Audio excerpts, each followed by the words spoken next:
Hello everyone, today we'll talk about how to fix or how to solve the problem of queue on the application of Zoom. You will click on settings. In the end, you can go to the window of apps, default apps, app settings. On above, you can search about the application of Zoom and you can click. Then you can go to the window of first stop and you can click OK.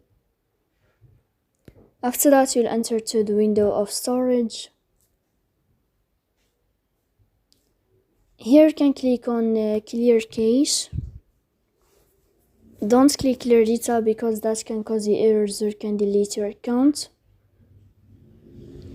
In the end, you can turn off your phone and you can wait a moment to turn on your phone again.